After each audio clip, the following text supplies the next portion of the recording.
You have a piece at Substack on the FBI Mar-a-Lago raid, and we've been talking about this for a week. I spoke about it on Jimmy Dore. I spoke about it on some other outlets. And here's your take. This is Aaron Mate on the FBI raid on Mar-a-Lago, Trump's residence in Florida. Whatever your views on Trump, it is undeniable that the permanent military intelligence bureaucracy in Washington does not see him as one of their own and has gone to extraordinary lengths to target him when it sees fit. It is also undeniable that the national security state spats with Trump have distracted the public from vital issues that impact working people's lives and the future of the planet. This includes, I have long argued, Trump's most harmful policies as president, which were routinely overshadowed and even exacerbated by his standoffs with the quote-unquote deep state. Accordingly, it's reasonable to expect that this latest quote-unquote scandal over the potential mishandling of classified documents will continue the trend that has defined the Trump era. An intra-elite symbiotic feud that simultaneously boosts Trump among his base and the national security state among his foes. And I tend to see it the same way in the light of what has taken place since 2016, since Spygate, since the FBI sent operatives inside the Trump campaign and produced the Steele dossier Russiagate hoax. I see that as the background to the raid. Aaron, maybe you can articulate a little bit more about what you meant by that passage. Yeah, well, since that article came out a few days ago, Trump's lawyer sent a letter to the government asking for a special master to be appointed to adjudicate this whole matter. And reading that and reading some of the reporting that's come out since then, I think it's actually possible that Trump is in trouble here. Two things could be true. He might have screwed up in the documents he took, but it's also undeniable that he's been targeted and sabotaged by elements of the national security state who don't like him for their own reasons, that he's a unsuitable steward of the U.S. war machine. He says the wrong things. It's not good to have a president who admits that we're in Syria to steal their oil. You're supposed to say we're there to fight terrorism and spread democracy and all that stuff. So, but I do think in terms of the details of the case, it's possible Trump is actually screwed up here, which means there is something to this as opposed to Russiagate, which was a complete scam. But then the question becomes, all right, well, so what? And what will this actually accomplish? And I think what this ultimately will accomplish is, no matter what, deepening Trump's support among his base and entrenching the national security state as this force that liberals and leftists are supposed to worship and rely on to maintain order and protect democracy. And that is very dangerous. All while the issues that both these sides have fueled, like, for example, the Ukraine proxy war, get even worse. And, when I talk about Trump's harmful policies as president, for me, one of the worst was him killing the INF Treaty, which was one of the last treaties limiting the nuclear stockpiles of the U.S. and Russia. And now we're seeing why that is so dangerous with the threat of a nuclear disaster in Ukraine. And Trump also was pressured into fueling the Ukraine proxy war after he came into office talking about cooperation with Russia. So no matter what happens with this spat over documents, and I'm just thinking, who, like, when you listen to this on TV, it's my eyes glaze over. Who wants to hear about boxes of documents and legal privilege for another, 5 months or however long this will take? It's so boring. It's so divorced from reality. And all it does to me is just fuel the same dynamic we've seen for the last 6 years, where, it's an intra-elite fight.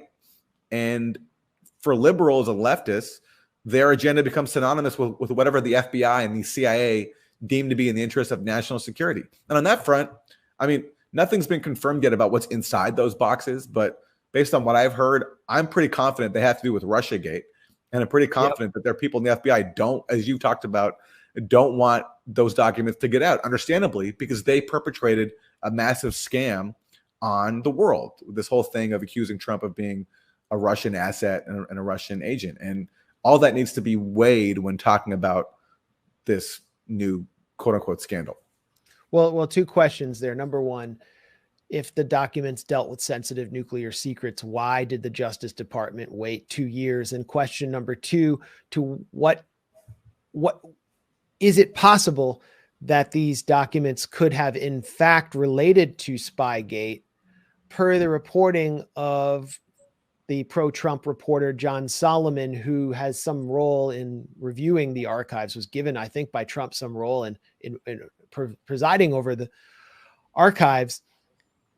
Documents, Trump attempted to declassify DOJ documents related to his targeting by the FBI going back to 2016 by FBI employee Stefan Halper, who was operating undercover, and Christopher Steele, who was on the FBI payroll for a time.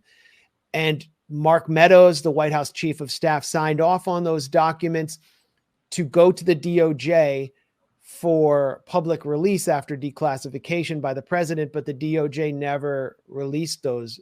They would have been the mother lode. I mean, if they exist and these are transcripts of conversations that Halper and Steele had with the FBI about what they were getting from the Trump campaign, this would have been explosive because Trump was called a crazy conspiracist by CNN and corporate media for even mentioning that he, was wiretapped or targeted in such a way. So this would kind of prove his point. Could the raid have related to those Spygate documents, and why did DOJ, FBI wait so long if there were such sensitive documents there? Well, I think on the nuclear content, which was leaked a few days, which was leaked recently, there was something in the Washington Post, very vague, by the way, didn't have any specificity beyond saying these documents related to nuclear matters. But beyond that, there was no other detail. So it could have been anything. But I think that leak was done basically to generate public support for the FBI and which is typical throughout the Russiagate era, just leaking something that is nowhere close to what the actual content is. And that's quickly gone away. We haven't heard much about that since.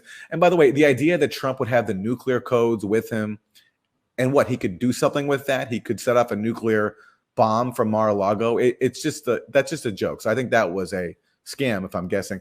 But if I'm also guessing, I do think this stuff had to do with Russiagate. And yeah, there's so much we don't know. I mean, on the collusion front, we know that was a scam.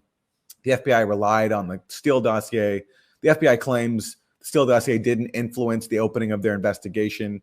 I think that's a lie because, as I've written about before, in the weeks before the FBI officially opened up the Trump-Russia investigation, a number of senior FBI officials received the Steele dossier. Victoria Nuland, who we all know about at the Grayzone, a very influential U.S. official, she personally signed off on an FBI agent going to meet with Steele in early July to get his dossier. And that is weeks before the FBI officially opened up its probe. And they claim they did so on some other basis of a tip involving George Papadopoulos. You read that tip, and it's the vaguest tip ever, I think, to launch a criminal investigation, especially one of this size. It includes a suggestion of possible Russian help. So the official story doesn't even hold up. So yeah, I mean, there's more we could learn on that front. But what I also hope these documents contain, and what I want to see released, is the intelligence that accused Russia of the foundational allegation behind Russiagate, which is stealing these emails as a part of some sweeping influence campaign to install Trump. And we know from the testimony of CrowdStrike, the firm that generated this allegation on behalf of its boss, the Clinton campaign, that they actually had no evidence for it. And perhaps, I'm just guessing, I'm hoping really, Trump had that too. And maybe this is an effort to keep all this under wraps. It's also an effort, I think, to taint Kash Patel, who I've interviewed here at the Grayzone before, because before he started working for Trump as a senior official, he uncovered a lot of these abuses by the FBI. And he was vindicated multiple times. He basically authored the Nunes memo, which first documented how the FBI relied on Steele. And at the time, he was dismissed and mocked.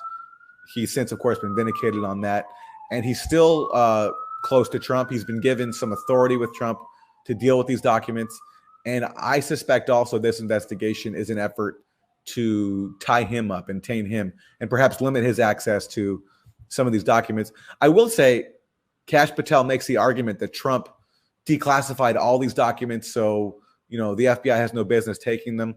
But I don't think that holds up. I do think, if I understand Kash Patel correctly, he says that the president can basically unilaterally declassify anything with essentially the wave of a hand.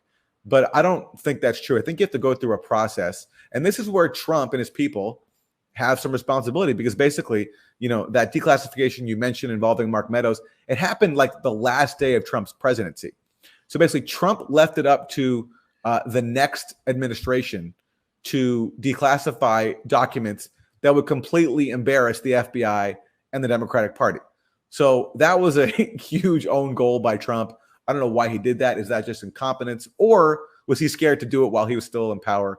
I don't know. But in that respect, he did not help his position by waiting until the very end to all of a sudden declassify all this material. Right. And so now we have a situation where the Espionage Act could be invoked against him for holding on to what is deemed sensitive national security documents. And so the Espionage Act could be sort of further not only resuscitated, but kind of polished in the eyes of liberals and even some on the left, as the expression goes. It's kind of a dangerous development. Yep, absolutely.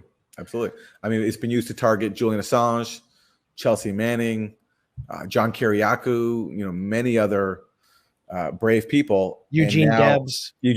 I mean, socialist presidential candidate.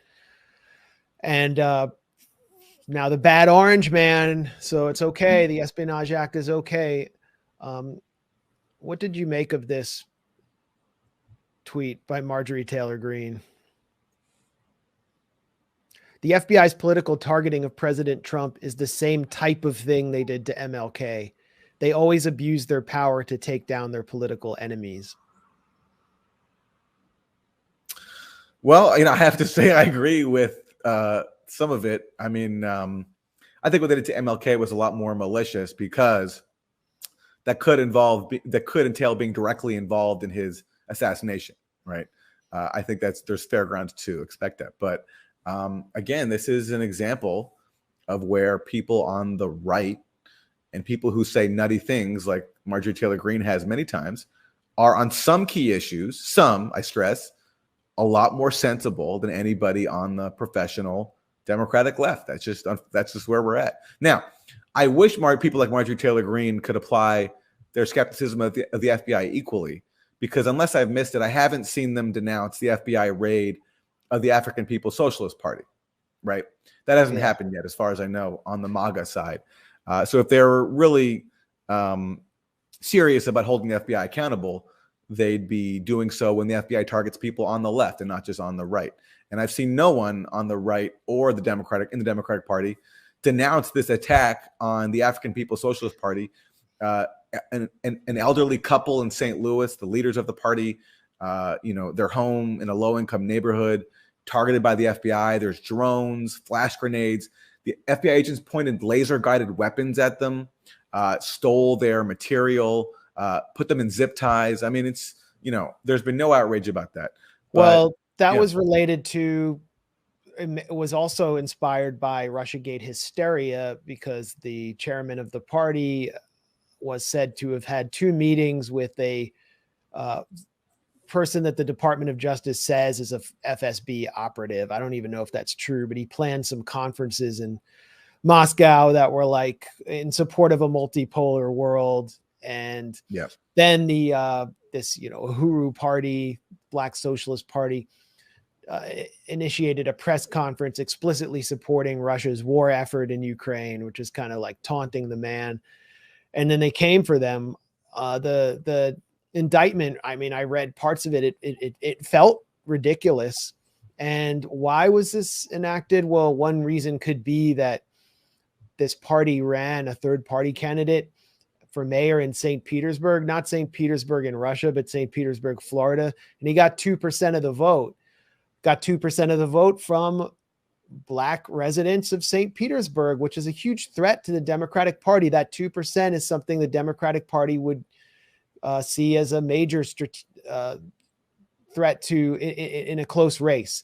And so you see what the Democrats are doing to the Green Party candidate in North Carolina, Matthew Ho, who's a U.S. Army veteran, who's a leftist anti-imperialist. They're actually sending workers, their own poll workers and operatives paid by the Democratic Party to the homes of people who signed the petition to get Matthew Ho onto the ballot, to get them to intimidate them and get them to remove their names. That's how frightened the Democratic Party is of independent and especially left-wing candidates who run to the left of the Democratic Party. And like one thing the Democratic Party could do is actually answer that constituency.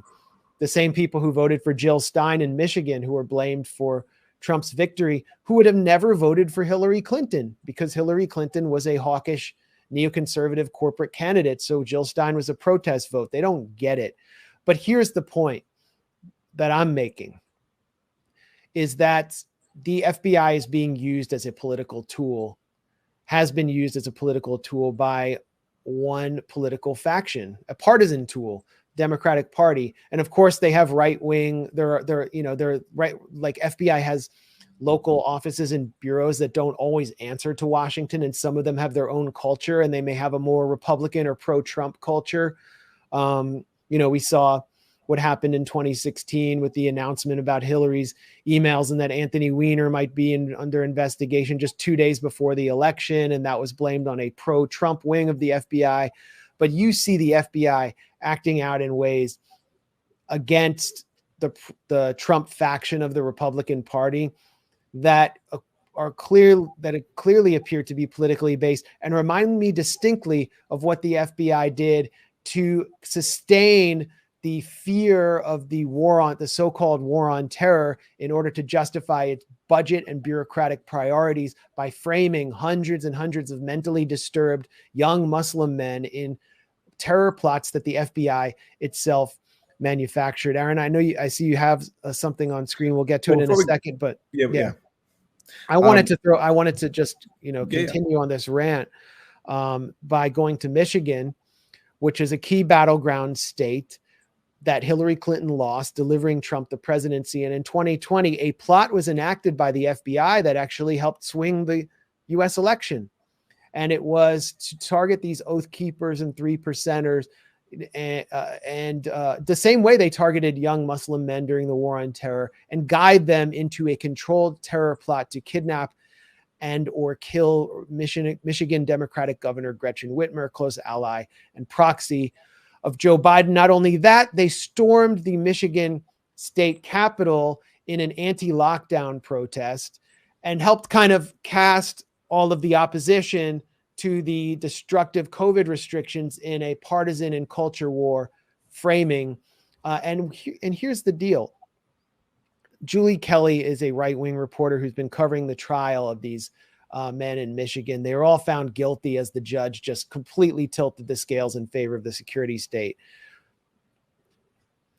Big Dan was one of the key FBI assets in this right-wing cell that was guiding this controlled plot. Big Dan was a postal worker who was paid twice his salary at the U.S. Postal Service by the FBI to do all this. Here's one of Julie Kelly's tweets from, this is live reporting from the trial. Information gathered when Big Dan, the FBI asset, was put on the stand. Submitted receipt to FBI, which reimbursed Big Dan for $4,000 computer. Big Dan attended the April 30th, 2020 rally at Lansing State Capitol, the one I just referred to against the lockdowns where they stormed into the state capitol with weapons. It's an open carry state. He testified yesterday that FBI instructed Michigan State Police to stand down and allow protesters into the building. Ding, ding. Okay, a stand down order was given by the FBI to allow that protest to take place, to frighten people of right-wing extremism and Trump allies in the midst of a campaign. And then they were guided into the kidnapping and killing plot, which was revealed before the election. So the FBI is playing a major role in US politics. It's very similar to the strategy of tension we saw in Italy with involvement from the CIA, but the Italian security services playing the left and right off one another to compel the public to support not only the security state, but the Italian pro-NATO center at a time when socialism in Italy was on the rise. We're seeing the same thing as right-wing populism is on the rise in the United States with the security state. So this is, to me, is the background for the FBI raid on Trump, and it's a very dangerous moment in this country right now. We have to be really clear about what the stakes are. Will we live in an even more, will we give the security state even more power than it had through the Patriot Act after 9/11 to target US citizens? Well, that's what the center left and large swaths of the left are granting the FBI right now, simply because it's targeting their ideological enemies and antagonists. Aaron, I saw you wanted to add something here. Well, a few things. I mean, this whole playbook of worshiping the FBI and trusting any Russia-related allegation has also, it's not only legitimized the FBI going after people on the right or the left, like the African People's Socialist Party, but even Democratic Party candidates who the establishment doesn't want, like Tulsi Gabbard and Bernie Sanders. I mean, when Bernie Sanders got Russiagate in 2020, and his campaign were so conditioned in Democratic Party politics, even though it was so obvious that the intelligence community was targeting them and using the Russian boogeyman to undermine Bernie by leaking these anonymous claims without any evidence that Russia was working to help Bernie Sanders win, the Bernie Sanders just rolled over and accepted it. And if we want, Max, we can play that clip. I mean, I love playing it of you questioning Matt Duss of the Bernie Sanders campaign about this, when you basically asked him, are you going to ask for any evidence for this claim from this anonymous claim from anonymous intelligence officials that Vladimir Putin is working on your behalf? And Duss's answer was so instructive. He basically said that yes, we totally accept the intelligence. And I can play that clip if you want to. I mean, sure, play it, but I wanted to just say, and I said this on Jimmy's show the other day, that this is what Bernie did, and Bernie supported. I mean, this and you have all the DSA endorsed candidates from the squad supporting, voting to enhance the FBI's budget, voting to enhance the budget of the Capitol Police so they can become a national police and set up 2 more offices, voting to support the $40 billion in Ukraine, which Bernie, under the watch of middling blob creature Matt Duss, supported as well. Bernie also supported the humanitarian invasion of Venezuela back in February 2019, which we were around to cover. Aaron, we were in the country to cover. And so what does the left have to show for itself here as far as elected officials? Not really anything. And so Marjorie Taylor Greene comes along and co-opts what is traditional left-wing language about the FBI, even bringing MLK into the picture after leftists said, oh, she doesn't have a systemic critique. And so what is the response of the, kind of professional activist left? It's to denounce her because she is complicating their identity, and left-right divisions are becoming less cogent. And so in order to maintain their identity, they have to denounce her and say, well, if MLK was around today, you wouldn't like it. And Bernice King, MLK's daughter, even came in and denounced Marjorie Taylor Greene for saying that.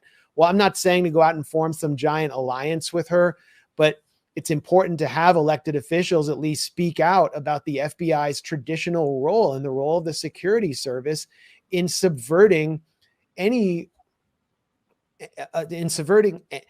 vestiges that are left of democracy. That needs to happen, and everyone needs to speak up against it instead of to speak up against someone who actually said something because they happen to be right wing, and the people that you got behind and your so-called socialist organizations got behind are going in the opposite direction and supporting the security state. Yeah, I'm fine to trash Marjorie Taylor Greene if she says something I don't agree with. Like recently I heard her say that the U.S. is a Christian nationalist country. So stuff like that, I'm totally fine to denounce. But I'm supposed to also denounce her when she says something I totally agree with, like criticizing the FBI or calling out the Ukraine proxy war and making fun of the squad for voting for it. How can I denounce her for that when I agree with it? That's the kind of politics that doesn't make sense. And it's, it doesn't help that we have people like Matt Duss, who when Bernie got Russiagated, just announced and told you when you asked him that Bernie was briefed convincingly on the so-called intelligence justifying go this ahead and anonymous claim. Well, all right.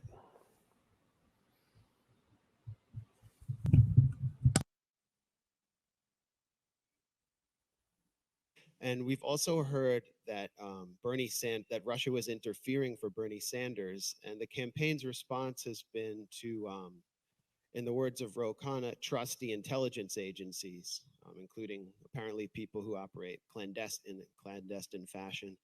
Why doesn't the Bernie Sanders campaign ask for the evidence? Why hasn't there been a demand to see the evidence or make public the evidence? And what are the consequences of continuing to play defense when this Russiagate narrative won't go away? Russian interference, as has been reported, and the senator has said, he was briefed on this question. He was briefed convincingly. He made his views clear. He rejects any interference by Russia or any foreign government. And he thinks it's very important. And as president, he would work here and with allies to protect our democracies from any interference in the future. Yeah, well, there's Matt Duss, Bernie's top foreign policy advisor, auditioning for future employment in Washington. But I guess he stayed on with Bernie, and we see the messaging. We see the messaging from Bernie. It's, one and the same with I don't even know why Bernie's still in the Senate. Like, what is he doing of substance at this point that differentiates himself from other members of the Senate? It's really sad. And if Bernie had been elected, it would have been an absolute disaster. It would have been a complete disaster, because the same mechanisms that were used to delegitimize Jeremy Corbyn and Trump to some extent would have been weaponized against him, and he would have confronted them even more weakly than Jeremy Corbyn did. Jeremy Corbyn finally is calling out the MI5, MI6 for its role in sabotaging his campaign. He's finally calling out the Israel lobby, but he wouldn't do it when he was on the trail. So what people in the US want, people are just they feel abandoned right now. They know they have different analyses of what's taking place. Like, I might see it differently than someone on the more conservative side who's worried about crime and violence in the streets. But I see similar things. I see people a few blocks away from where I'm sitting right now overdosing on synthetic forms of heroin, on K2, fentanyl. I see it every day. I see not just there are tent cities unfolding under every underpass, but they almost are starting to look like apartment complexes with the tents. I mean, there are just so many people out there, and they become these permanent constructs and features of our daily life. Things are kind of coming apart at the seams, and people want someone who will stand up and throw a middle finger in the face of the establishment on the national stage, and to denounce the elites in the most extreme way possible. That's why a lot of people were drawn to Trump. That's why a lot of people also were drawn to QAnon, calling elites pedophiles, even though you have Jeffrey Epstein, but a lot of what they were saying was a little bit ridiculous. It was a cul-de-sac for anti-establishment attitudes, but it's flowing freely in the streets right now.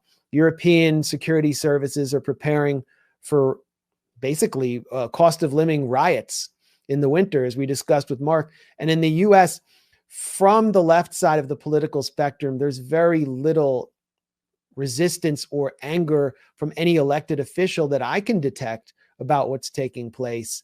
It's being captured by the right, and the security services are pretty worried about that. And we also see, their ancillaries in the online world, what we were talking about before with Kit, the counter disinformation industry. That's just another aspect of controlling the public by controlling the narrative, because information wars take on more potency now that everyone is connected to social media. I just see that all as one and the same. This calls to censor us, the calls to shut down any anti-establishment or populist figure, whether it's Matthew Ho from the left or someone on the right. I see it all as one thing. And there was this meme I saw shared. I don't know who shared it on Twitter. And it was the FBI and Trump fighting one another, and then some young millennial rosy cheeked person looking kind of with a look of contentment into your eyes, and that person was labeled leftists, and I wanted to punch that person in the face, just to hit them really hard, because that's not what leftists are supposed to do. Leftists are supposed to understand that the security state is always the greater threat to any civilian authority.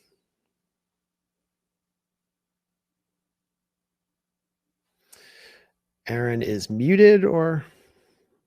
My bad. I want to show one more thing, which is from the indictment of that Russian national who was recently accused of waging a malign influence campaign in the U.S., and that's where the African People's Socialist Party are named as unindicted co-conspirators. But the indictment includes this little passage here. It's called "A Background on Russian Foreign Influence Operations," and you read it, and it's so interesting what it says. Among the foreign policy objectives of Russian government leadership is to expand Russia's sphere of influence. Does that sound maybe familiar, like another government we might know? Russia targets the U.S. and its allies, as well as other countries, to further that goal.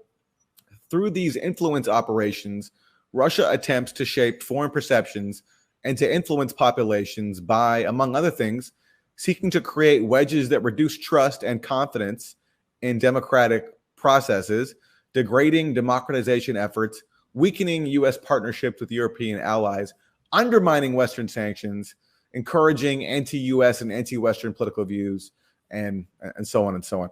And what I just found so funny about that is, first of all, I mean, this is exactly what the U.S. does to everybody else on a much grander scale than just one random guy, as this Russian guy is accused of doing, going around and meeting some people. It spends billions of dollars to destabilize societies and break people off from their allies and undermine alliances. But my favorite part is when it says that Russia's malign influence activities include trying to undermine Western sanctions. Well, what are sanctions if not a huge malign influence operation? Except, unlike memes and Twitter posts or whatever Russia is supposed to be doing to influence Americans, sanctions are aimed at destroying economies and crushing people and depriving people of the basics they need to live. And so, in the eyes of the U.S. government, it's somehow Russia's malign influence to try to undermine the West's far more malign influence in the form of sanctions. And I just thought that line was so telling. Yeah, undermining it. What we hear, that's a little out of left field. Undermining sanctions, although, yes, Western sanctions have just captured a Venezuelan airliner in Argentina. They've literally, like pirates, hijacked ships carrying Iranian oil to Venezuela. They're causing real world harm, and then they're accusing people of high crimes for undermining Western sanctions. And I guess it was by meeting sanctioned individuals. Remember, people are sanctioned too. I've interviewed several people here who are Iranians, who just as sources, who are Iranians who were sanctioned and had their bank accounts seized. I interviewed Alina Lipp, German reporter in the Donbass region right now, independent reporter, is not, to my knowledge, working for the Russian state. She had her bank account seized by the German state. Graham Phillips, independent British reporter, whether you agree with him or not, he was sanctioned by the British state. And so private individuals are being sanctioned just for the things they say now. As I said, it's a very dangerous time, and it's important to understand who is subverting democracy here. Is it the people that the FBI is hauling in, or is it the FBI itself? And someone, by the way, accused me of like a call for violence in the chat. I just wanted to address that. I've only called for violence against an internet meme and not an actual person. I usually like most memes I see, but anyway. Aaron, so, back to the FBI indictment. I mean, you pointed out at the beginning, the FBI investigation, that it could take months and months. You're paying closer attention to this than I might be. What do you think Where do you think it's leading? Do you think we're gonna have to wait several months, or to wait till a few days before the midterms before there's another development? Well, unless the FBI's claims about the nature of the documents Trump took are a concoction or a fabrication, which is possible when you're dealing with the FBI and Trump, because they fabricated stuff before. They fabricated an entire Russia investigation. So it's possible. But unless they're a fabrication, then actually I think you could see Trump indicted, because it's totally possible to me that Trump, in his disorganized, arrogant way, just took stuff that he wasn't allowed to take. So it's quite possible actually he will be indicted, in which case, this is all we're going to hear about. And no matter who is right in this standoff, I think the people lose, because these are not the most important issues we're facing right now. This intra-elite fight about the contents of classified boxes. But it's great for TV networks. It's great for elites, because it distracts the country from actual systemic problems, including all the dysfunctions that gave rise to Trump.